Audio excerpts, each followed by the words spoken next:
Hey world, how's it going? Happy Wednesday. It's Wendy coming at you live from my office, waiting on my sister. She should be here from her outdoor office. Hey guys, welcome. Here she is. Hold on. It doesn't let me want to bring her on. Won't let me bring you on with her. She's gone. We've been having, oh, here we go. Today with the Facebook. Hello. Hi. It wasn't giving me any options to like say hello or anything either. So weird. It just is trying to fight against us today. I mean, and every Wednesday. I know. Wednesdays are not Facebook's strong day. In case y'all are thinking about doing one of these shows, pick a Thursday or like a Monday. Don't do it on Wednesdays. Don't try and be cute and do a meet in the middle pun with the middle of the week and the middle of the United States. Like just don't even try. Wednesdays, Whitney, Wendy, what do we know? Like, it's too much. Just forget it. Blew up the internet. It's just too much. It's just too much. The algorithm. Hi, everyone. Hi, Happy guys. Wednesday. Hey, Kevin and Will. I can't see maybe because of my outdoor office, I'm just struggling to see everything here. But let me know if at any point I'm like in and out. It's such a beautiful day. I had to just come outside and do this live outdoors. So dig it, live outdoors. The real live world outdoors. Thank you guys for jumping on with us. Like we said, happy Wednesday. If you aren't sure what this is What Do We Know with Wen and Wit. She's the Wen, I'm the Wit, where we will bring perspective, education, and inspiration about some hot topics and hopefully meet somewhere in the middle. These topics are near and dear to our heart. We speak on our experience, but obviously we don't know everything, right, Wen? We just think we do. We just think we do. And I had, by the way, some great feedback about our sleep training episode. I've had multiple people who did or didn't sleep train say, like, that was some really interesting perspective, and I had no idea about this, or I was learning about that. So, good to know. Y'all can find it on our YouTube channel. Jump ahead here by searching Wen Aspartame Ampersand Wit. Wen Ampersand Wit. No aspartame. That's bad for you. I'm definitely going to. I can't learn new words. I can't. Yeah, it's not really a new word either. it's like one of the oldest words. It's new to me, and my brain says no, I can't. But yes, go to YouTube. We have our channel. You can subscribe. I have uploaded all of our videos now, so we're up to date. Awesome. Excellent. You're welcome. Awesome. Well, you guys know the drill as you're hopping on. Let us know where you're hopping on from. How's the weather there? Is it live outdoors weather or is it stay indoors weather? And if it's your first time tuning in, let us know. We love to talk to the newcomers, and also we love to hear from the people who check us out every week. So, like I mentioned, I am Whitney. I'm the Wit part of the equation, and I am a mom to Dylan with another babe on the way. Coming on Christmas Day is the due date. Is that the new date for sure? Well, I'll be scheduled C-section before, but yes, that is the date. So very convenient timing, not a stressful time of year at all. It's perfect. So good. Hey, I have this year Gage is on Thanksgiving. Oh, really? Yep, so I get it. He was the day after Thanksgiving when he was born, right? Yeah, but technically I went into labor the day after Thanksgiving. He was born at 2 in the morning. Sure. But this year it's Thanksgiving, so it's like, hey, look at how good your birthday party is. Like, Look at all this food. It's so good. It's like 2 for 1. So hey, it'll work like that for you. It'll be like, Yeah. everybody's here already. Let's just celebrate. Perfect. It actually will come in handy, especially with family that's far away. There's a better chance. That's you. You're the part. And also Chris's whole family lives in Iowa. So Them too, having yep. that, having that bigger reason for everyone to get together would be really, really awesome. So yes, 2 babies coming, or 1 on the way, 1 already there. Fur baby. I'm a wife, a small business owner, and I live in Northern California. What about you? I'm the Wendy, or the Wen, and I'm a wife, a mom, 3 babes, business owner, blogger, author, speaker, live in Middle Tennessee. Cool. All right. Okay, I'm going to jump just right ahead because we've wasted 6 minutes of our life already. Today we're going to talk about heartbreak, which is kind of like just a joyful, fun, light topic, right? So I'm excited about it. Not just heartbreak, but the comeback and how to manage and what we could do and what we've learned. Again, we're not experts on this, and I don't think you ever escape heartache or heartbreak ever in your life because we live in a fallen world, and so we can pretty much count on it until the end. Right. But yeah, we were kind of brainstorming what are the different ways that you can have your heart broken or experience heartache, and however you want to phrase that. We were talking Ashley. about. Hi, Todd. Hi, guys. Hi, Stacia. We were talking about first love. I mean, if that's kind of like probably your first big introduction to heartbreak would be first love, potentially. I mean, your parents can break your heart too. So potentially a lot of you have had heartbreak from parents earlier than a first love experience. But first love, man, like you just have no idea what you're in for. So you're like all in. You're hit real bad. It's the first time you've had that deep of a connection with someone. And when it doesn't work out, I know there's a small percentage of high school sweethearts who make it work, and that's fantastic. May you never know the first love heartbreak, but it is a very challenging and like depth of your soul break. It was bittersweet nostalgia when we were talking about this topic beforehand, because the first love, you get over it eventually, but you always remember those highs and those real low lows, you know. It's so funny because this just came to mind for me, and we were kind of talking about the reason why we came up with this subject was just for you guys to learn a little bit more about us as well, and just, be a little bit forthcoming with some of our experiences. But my first love was pre-high school. I actually was 14, which I guess that could be high school age. I don't know. That's junior high. Barely. Yeah. Barely. Yeah. So 14, and it lasted on and off for years, right? Although, I mean, into adulthood, I feel like this person was still like, into my late teens, early 20s, this person was still like hanging in my life by a thread. And, now I'm 35, about to be 36, lots of distance between it. But man, maybe it was like, I don't know, 6 years ago or so. I was married. I even had children, but he got married. My first love got married. And of course, you see everything on social media, of course. Mm-hmm. And my sister, being the best sister there is, of course, sends me a message and says, she looked really trashy in that dress. And I'm like, yeah, like, how silly is it? I mean, totally appreciated, love that, but like, oh my gosh, it's that far. It follows you that far, not that I'm advocating for like talking badly about people, but like, sometimes you just gotta like laugh at how much it follows you forever, how much it affects you. Like, it's totally. Like, even though you aren't hoping that they'll stay single forever, like you wish them well, you've gotten over the grieving process, but at that same time you're like, but I don't really want them to get married. No, like, I don't really want them to like find a supermodel or something. And she was really cute, and she had a really cute dress, but it was definitely inappropriate for a wedding. I mean, if we're being honest. I'm just saying. So other types of common heartbreaks, cheating So that could happen in your first relationship. That could happen in your current relationship. It can happen in every one of your relationships. Except for the one you're in now. Besides my marriage, yes. Yeah.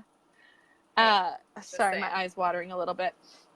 But yeah, cheating is really, really hard. And sometimes you see it coming, and other times, it hits you like a ton of bricks, and you walk out of the room after finding out, and you just feel like your whole life is over, you know? And totally. That's a personal experience that I found. I don't want to go on too many details, but I found out that a significant other of mine was cheating via items found in his trash can. I'll leave that ambiguous. Yes. Yeah, and it was a very, like, I went through, that can't be what I think it is. That's not right. And then I said, oh my gosh, it is. Forgive my French. I said, oh shit, I have to leave right now. And I have to never come back to this house. And I have to never even hear what he has to say about it. And I did. And it was the best decision I ever made, even though wind out of my sails, man. You are so smart. I think I'm just going to pop forward. Oh, was that your air conditioner turning on? Yeah, sorry. Okay, I was like, what was that?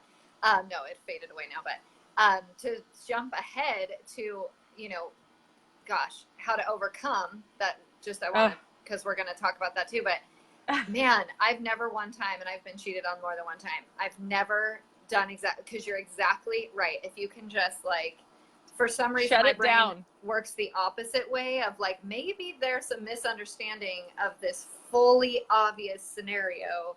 I should hear their story. And let me tell you this, how it goes. Someone is crazy. That the other person is crazy. Lie, right? I mean, it's just like, okay, no. And then I get all sucked in, and yeah, totally. That's the smartest advice ever. Is like, if you can just get out before all the other excuses and lies come. Okay. It kind of reminds me of when you found out an ex was cheating and we went to his house. And when we were at his house, he brought a girl home. Well, first of all, he said, no, I'm not, right? I had found out he was cheating earlier. And by way of a secret Facebook page, MySpace. It was MySpace. Oh, my gosh. A secret MySpace page. And this other person had very publicly on his wall posted something about missing one of his private parts and attributes. Yeah.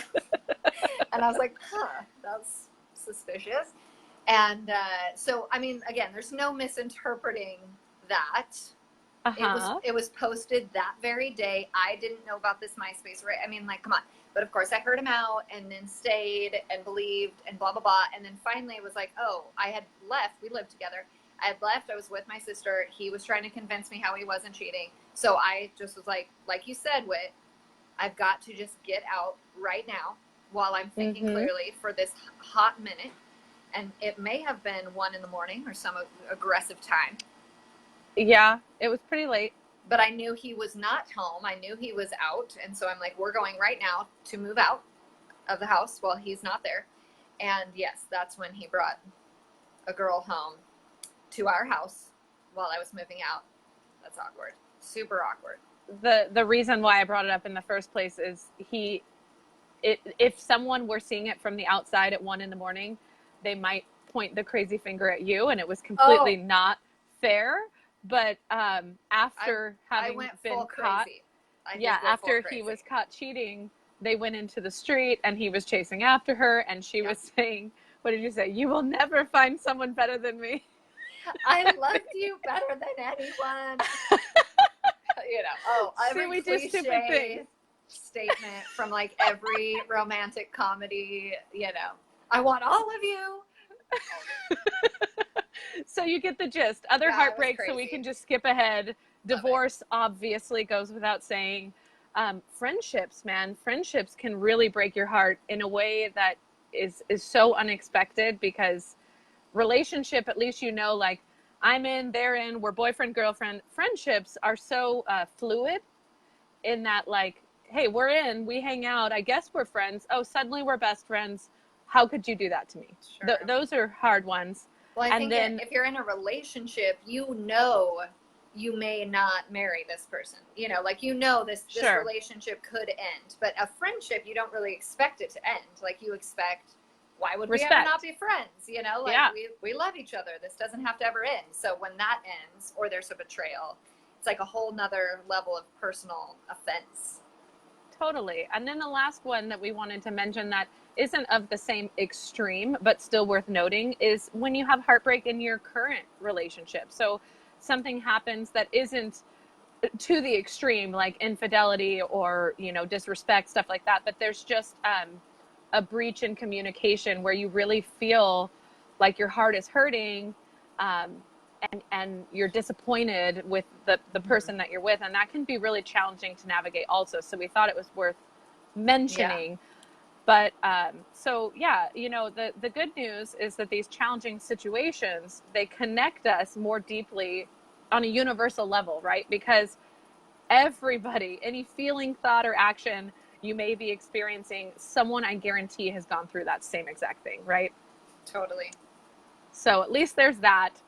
Wen, why don't you ask the audience participation and move forward from there? So how do you move forward, love fully, knowing you might get hurt or have your trust betrayed? Like, how do you move into another relationship? How has that worked for y'all in the past? Or do you? Can you? Have you not, maybe? Whatever your experience is, do you find that it's harder to fully, love in the same way after a heartbreak? Yeah, to be all in. Mm-hmm. So we were talking about, can you prevent heartbreak? Is there a way to, like, fortify yourself, or, and I think this goes along with that question, because sometimes our inclination is to put up those walls, right? Like, if we've been hurt, oh, sure, I can prevent heartbreak. I'm gonna barricade myself in here, and I'm gonna just, never can't again. Hurt me. You can't hurt me. I mean, I don't think that's worked one time for me. Right. By the time I met my husband, oh man, he was like, are you in there over my walls? My walls were so high because they kept just getting higher and higher and higher, but I was still getting hurt and hurt and hurt and hurt. So it didn't matter how high my walls were. It was just causing separation. It wasn't actually protecting me. So can you protect yourself, or can you prevent heartbreak? Wait. Hi, Mariah. Hi, Dana. Hey, guys. Danny. Sorry. Dana, I think, hopped on earlier. Well, we were talking about, as far as preventing heartbreak, are there signs before the heartbreaks that maybe you're ignoring, that maybe you don't see, that maybe you have a recurring pattern of behavior that you aren't aware that you're doing? If there are these repeat behaviors, how self-aware are you of them?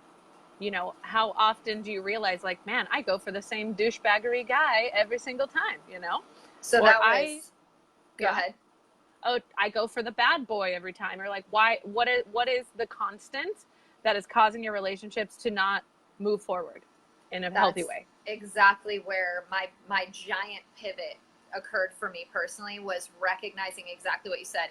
A lot of times I felt like, why me? Like, why is this happening to me again and again and again? Like, these guys are bad guys, and there's no arguing that their behavior was bad, and even maybe that they were not good guys, right? But there's a role I have to play as well. And when I accepted that and recognized, okay, I have a type, oh man, Whit could call it, right? Like, if it was a guy, like, usually a trucker hat was involved, tattoos were involved, like piercings, that the bad boy, attractive, physically attractive, not usually responsible in any real mostly way in their unavailable. Unavailable. Yep. Like, I sought that out. I didn't mean to, obviously, in my rational brain. Saying that right now, I'm like, that sounds really stupid. But I did. That was my pattern. All of these guys had the same exact things in common. So I'm choosing that, right? Like, how can I unchoose that, or step out of victimhood, right? And not just be in that place of, well, I can't control it. And a story I was telling myself was, your dad's an alcoholic. You're going to marry someone like your dad. That's what they say. You marry your father. You marry your father. My dad, did betray trust often. So, like, I just expected that, right? Like, okay, that's normal. That's what I watched demonstrated. That's what I thought was normal. And so I expected that. And so it wasn't weird. It wasn't a red flag because it was what I expected, right? So again, just recognizing, whoa, that's all really unhealthy stuff. Like, I've got to knock that off. Sorry. So that's something that we had written in our notes is, are you a victim mentality? Mm-hmm. Do you think like, oh, I grew up in this family situation, so this is just the way my life's going to be. Oh, I just am not worth a guy being honest with me, or my self-worth is so low that if they cheat on me, I probably am not pleasing them sexually, or whatever it may be.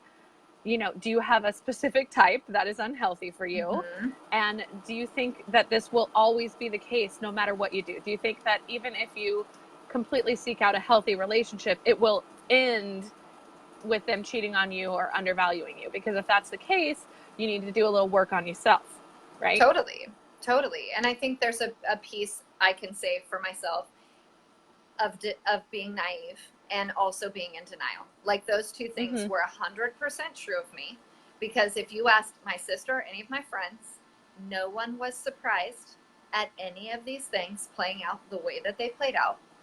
It was not surprising to anybody else. So either I'm in denial or I'm naive, and those are both things in my control. I need to have my eyes open, look at this clearly. So right, that's tricky. So ways to prevent heartbreak, like overall, once you're in, is something we addressed earlier with the story about the guy who was cheating and Wendy came into the house and all of that, is trust your gut. Wendy knew 100% without a doubt what was going on, because it's not our intelligence that goes away. It's our emotions that make up all kinds of stories. So she knew this isn't right. Everything's not adding up. If you would have trusted your gut, how much of that heartbreak could you have like saved yourself from, Yes. Yes. I mean, like I said, everybody else was crazy. Every explanation, I mean, right? Like, every explanation to me was, she's a crazy ex-girlfriend. Liz is crazy. Like, that's why she's saying this.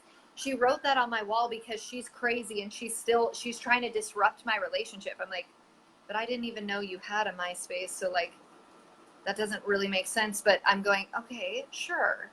That makes sense. Like, no. Well, we do stupid things. Everybody's crazy. We do stupid things when we're blinded by what we think, when we think we're in this head over heels love.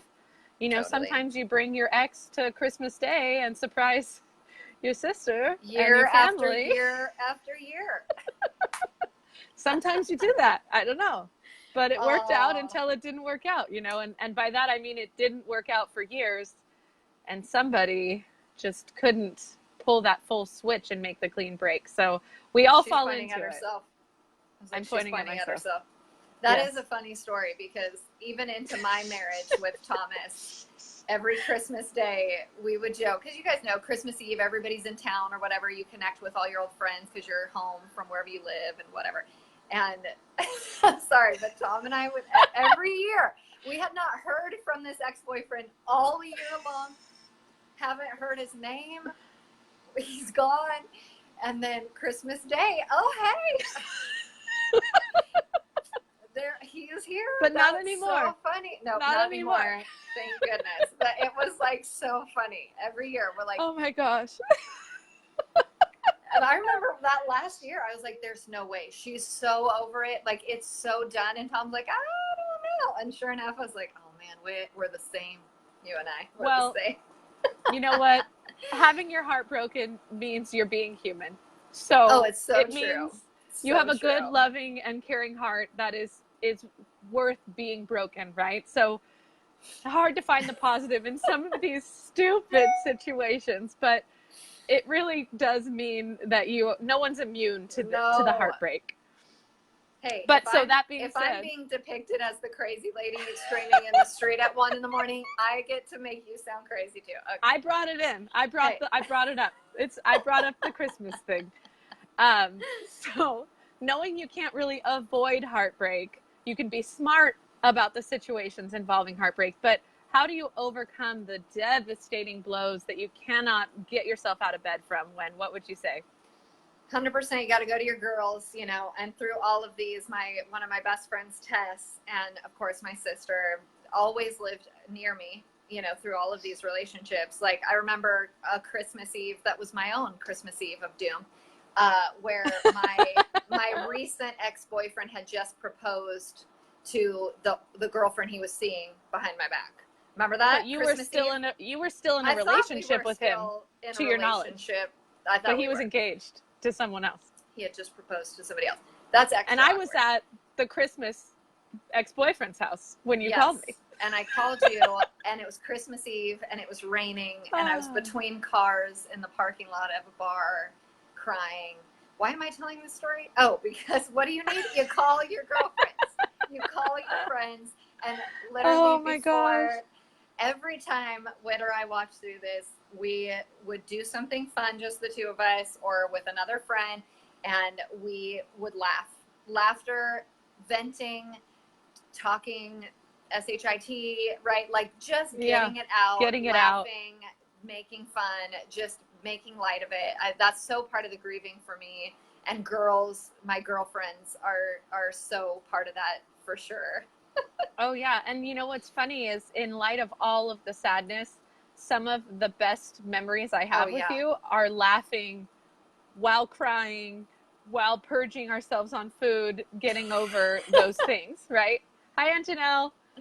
Hi. Those are some of the best times. Like those are hilarious. It's like the bottom of the barrel, but you're laughing because you're like, well, can't get much worse than this, right? Like, let's just. And I actually just thought of a different kind of heartbreak. I sat with my friend Mo as her house burned down. And that is heartbreak, y'all. Like, she was heartbroken. That's everything you've ever had, right? Like, of course, everybody was safe. All the humans and animals were safe. But, like, we were in Mexico, and she found out her house was burning down back home. And I came to her hotel room, and I said, what does she need? You know, I'm talking to the other girls. What does she need? She needs beer. Okay, I went and got all the beer out of my mini fridge, showed up, and I was like, Mo, you know me. So, like, if I'm coming in here, we're going to be laughing because I don't know how to do it any other way. Like, I'm just going to start making jokes.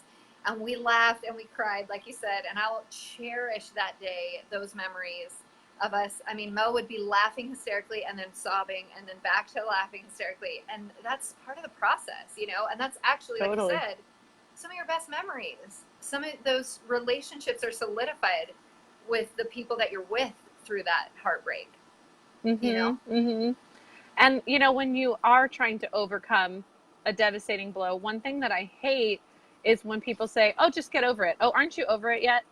Because you really need to give it time to grieve through. And that's different for everybody.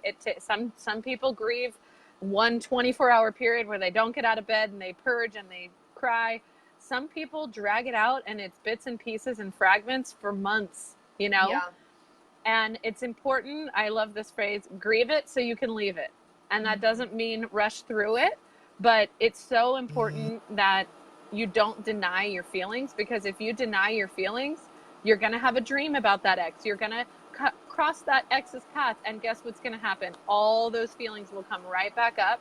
You'll forget the bad. You'll only remember the good. And then he'll show up on Christmas Eve. Again and again. So you guys, this was something I realized in that grieving process. Grief, the process of grief goes denial. This can't be real. This can't be real, where you're denying it. Anger, where the fight, the blow up, the argument happens. Bargaining, where now you're like, don't leave me, blah, blah, blah, whatever. And then depression and acceptance happen. You guys, I never got to acceptance before I went back into that relationship. So like you said, grieve it so you can leave it. Like, fully get all the way through that process so that you know, I've accepted it. I know where I'm at. I know where they're at. Like, I'm ready to move forward. Before you enter into a new relationship, this is my advice. Before you enter into a new relationship or go back to that other relationship that you were already in. Like, I know that happens, and I know that sometimes that ends up well if you return to someone who broke your heart. Like, I did it.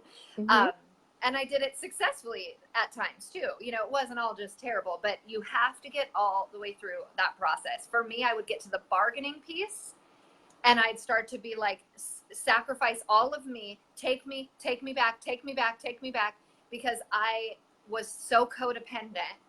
And so I need you guys to understand, it's okay to grieve it. and sit in that grief as long as you're not sitting in victimhood or codependency. Those are the times when grieving it for years becomes, if this isn't healthy anymore, eternal. You're sitting in victimhood, and that's why you're still in grief.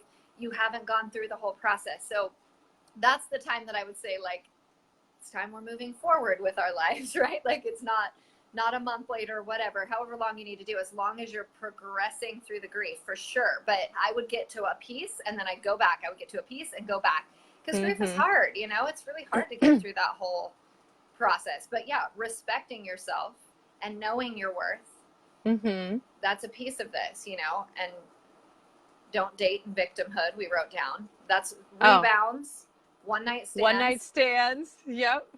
These are victimhood mental spaces that we act on. I'm not judging. This is not judge. I've done both. Let's just say. Let's be honest. It's just not in a healthy space to enter into a new relationship, or even, I mean, to me, having sex is a relationship of some sort, right? You're engaging in relations with this person. So I'm including that, right? Like, don't do that in victim mode.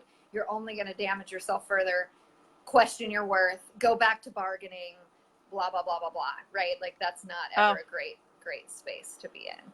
It's so funny when you think about, like, when you're in victim mode and maybe not aware you're in victim mode, and you're doing this self-destructive behavior of, like, going out every night, one night stands, like finding the next person you see and getting attached and diving in, like, those never work out. A one night stand is rarely your soulmate.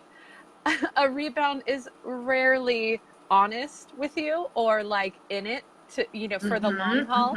So what you're really doing is actually grieving through these self-destructive habits, like, which is not healthy. It does not get you where you want to go. And it's just funny. It's such a human, again, we all kind of behave in these same ways, and maybe not to the extent of those exact examples, but dang, do we all do those things where we're just grasping at straws for how am I going to get through this? Any shiny object, please just give me some relief. And you really do have to grieve through all of it.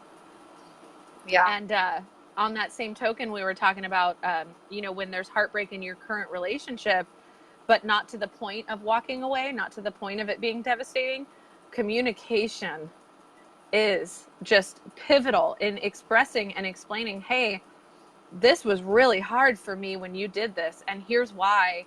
And we were just talking unrelated, but before this, about how you need to say to someone, hey, I'm going to be fully honest, even if you have no idea that I'm feeling this way. Yeah. Like, I'm feeling like I'm letting you down, or I'm feeling like you let me down. And I just need to tell you this because maybe it's a story I'm telling myself, or maybe it's a real, you know, maybe it's a real problem we need to meet in the middle on. So that's definitely important. When I started dating Thomas, obviously I carried in a lot of trust issues into my relationship.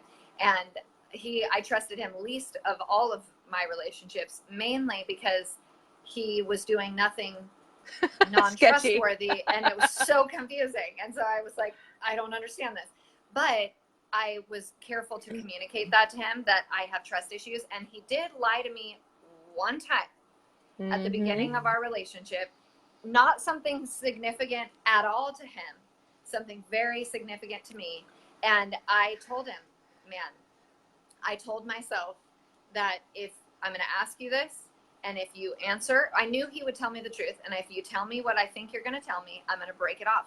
And he told me what I thought he was going to tell me, and I didn't break it off. And right then and there, I said, now I can't even trust myself in this relationship. Like, you've compromised my trust with you, and now my trust with myself.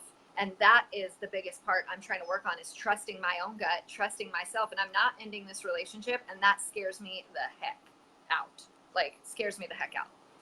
Totally. So I had to tell him all that. And then, you know, I remember him saying this so much in that first year of our relationship, I'm just going to show you until you believe me. I'm just going to show you until you believe me.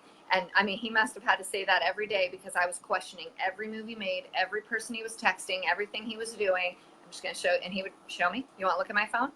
Do you want to come with me? There's those walls again. Oh, walls. I'm preventing hurt. And no, I was just causing separation. But yeah, communicating why I'm acting like this, why I need this from you, what exactly I need from you. I'm in a place where I'm not trusting you or me, so I'm going to need to look at this. I'm going to need to know this. I'm going to need to ask this question. Like, so sorry, but these are the things I need right now. I'll get over it. You know, communicating all of that was so important in the beginning of our relationship. These last 2 points, I really think we should hit home, and then we'll wrap it up. Yes. But this is the most important part, and maybe the hardest part. Forgiveness. You have to forgive your past situations that did not work out, that ended in heartbreak. Not for them. You don't have to forgive them for them so they can be at peace, but so that you can be at peace. Forgiveness has nothing to do with the other person and everything to do with the story you're telling yourself and what's holding you back from moving forward. So I'm sorry if I sound like very harpy right there, but no, forgiveness so true. Is one of the hardest things, but the most important thing. And you don't have to forget, but holding on to that sadness and like the vengefulness that they've caused in you, it doesn't serve you and it doesn't affect them. You being bitter doesn't affect them or their life at all. And by forgiving, you break the chains that are binding you to that person and allow yourself to live a better life ultimately. Sorry, there's the AC again. Something that I read. Huh? It must be hot. Yes, it is. Something that I read that was specific to forgiveness and exercise is to write a letter of forgiveness to that person. So that's a good exercise if you are really hung up and having trouble, you know, finding nice things to say about that person. Write a letter of forgiveness, say a prayer, or set a specific intention to forgive and set it daily. Say daily, I am choosing to forgive this person and I'm choosing to move forward in a healthy direction with my life. So important. So you wrap it up, Wynn. Yes, that's true. I was just thinking of an instance of forgiveness in my life. I do feel I have no ill feelings towards any of the guys and those relationships in the past at all. Like I can honestly say, if I saw them, I would say hello. I would talk to them. I would not avoid them. I would, you know, feel nothing but positive vibes. Like you said, I do truly want you to have a good life and to be happy and to move on. And we weren't meant to be. And I'm grateful that we're not in that relationship. So why would I hold on to it? I'm grateful that that's not in my life anymore. Right. So like wishing them well. And that is so much peace. And that is where so much of a piece of why I feel like I'm in a good place in my relationship now is there's nobody holding weight over my head from my past, you know, anymore. Totally. And it didn't all come at once. It came, you know, some were harder to forgive than others for sure. And there is that piece that's like, well, they don't deserve it. Or they haven't changed their behavior. That was the hardest part for me is, why do I forgive them when they haven't even changed that behavior? They're still doing that to other people. Right. That doesn't have anything to do with you. That has to and do it's with not them. about them anymore. It's about you and healing yourself. Yep, totally. So yeah. And what's the best thing you could do? It's number 10 on the list. Live an amazing life. Live an amazing life. Don't allow the breakups to continue to hurt you by hardening your heart. I have a tattoo on my body in Stardust that says all of me. And it was a reminder after my last relationship ended, the one in the street with all the drama. And I was single for 2 intentional years after that, writing myself, correcting all of my thoughts, being in like no dating. And before I started dating Thomas. And I got that as a reminder to myself that the next person, the next relationship I'm in, I still have to give all of me. I still have to go all in. I still have to, for me and for them. Like, otherwise, what the heck's the point? I'm giving away all my power. I don't want to give all my power away. I want to have it. So I have a tattoo on my body. I see it all the time. I think that often. I have to give all of myself every day. In my business, when it's not going the way that I want, every morning I give all of myself back to it. You know, like every time. I don't give power away to the negative. So that's our advice, is live an amazing life in spite of the hurts. Give all of yourself in spite of the hurts, in spite of the risk. Because I totally get you could be hurt again, and that's rough. And it makes you feel like shame on me, right? Like do me dirty once, shame on you. You get it, right? I can't speak. Okay, George Bush. I can't Give all be of fooled. yourself. Give all of yourself. Next week, you guys, we are talking about nutrition and macros specifically, because I'm kind of deep in this macros journey. I want to share what I'm learning with y'all. I'm so excited really about that. Awesome. Been really awesome. I'm really excited to share with you guys. So jump on next Wednesday, same time, 1:30 Pacific, 3:30 Central, right here, and find us on YouTube if you are missing us. That's where you could find us. When ampersand with aspartame. Mariah, I'm so glad you were watching. Love you guys. Have a good night, guys. Bye. See you.